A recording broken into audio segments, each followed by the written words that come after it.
அது இல்லாம ஒரு 4-5 குரூப் உள்ள வந்தாங்க. வந்தோடனே வந்து எல்லாம் டோட்டலா தலைகீழ மாறிடுச்சுங்க சார். என்ன பண்ணாங்க? கரண்ட் கட் ஆயிடுச்சுங்க சார். மரத்தை உடைச்சு கீழே போட்டாங்க. இது என்னமோ வேற மாதிரி திட்டமிட்ட சதி மாதிரி எனக்கு தெரியுது. எதனால உங்களுக்கு அப்படி தோணுது திட்டமிட்ட சதி அப்படின்னு? ஒரு போலீஸ் கூட வரலைங்க சார், பாதுகாப்பு கொடுக்கல. எல்லாமே நடந்து முடிஞ்சதுக்கு அப்புறம் தான் அந்த இடத்துக்கு வந்து எல்லாத்தையும் அடிக்கிறாங்க, விளக்குறாங்க, எல்லாமே பண்றாங்க. ஆனா அங்க இருக்கவங்க காப்பாத்து எல்லாம் அடிக்கதான் செய்யறாங்க. அடிச்சாங்க சார், எல்லாத்தையுமே அடிச்சாங்க. நீங்களே வீடியோ பாத்துருப்பீங்களே, எல்லாத்தையும் அடிச்சு துன்படுத்துறாங்களே தவிர யாருமே வந்து ஹெல்ப் பண்ணல. இப்போ வந்து நடுவுல வந்து அந்த மீட்டிங் நடந்துட்டு இருக்கும்போது ஆம்புலன்ஸ் வரத பார்த்தோம். அது அங்க இருக்கவங்க காப்பாத்துறதுக்காக வந்துச்சு. இல்லைங்க சார், அவங்க ஒரு ரூட், இந்த போனது ஒரு ரூட், இவங்க போனது ஒரு ரூட். ஈரோடு ரோட்ல நடந்தது, இது கோயம்புத்தூர் ரோட்ல. நல்லா பாருங்க ஆம்புலன்ஸ் எந்த ரூட்ல போகுதுன்னு. கோயம்புத்தூர் ரோட்ல அத்தனை ஆம்புலன்ஸ் போச்சு.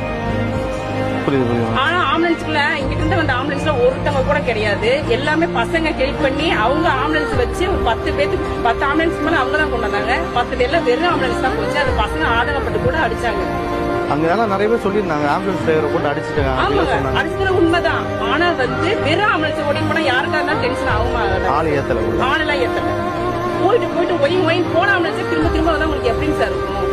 இதுதான் ஆக்சுவலா அங்க நடந்துருக்கு. இதுதான் நடக்குதுங்க சார். அந்த கும்பலுக்குள்ள இருந்து வரக்குள்ள நாங்க உயிர் தப்பிச்சு வரக்குள்ள எங்களுக்கு அது வரைக்கும் வந்து பாத்தீங்கன்னா வேற எந்த பிரச்சனையும் இல்லாம தான் இருந்துச்சு. வரைக்கும் இல்லைங்க சார். அதுக்கப்புறம் நான் தான் சொல்றேன் சார், ஓப்பனா ஒரு 3 குரூப்ஸ் வந்தாங்க. எல்லாம் டோட்டலா அப்படியே தலைகீழ மாறிடுச்சு.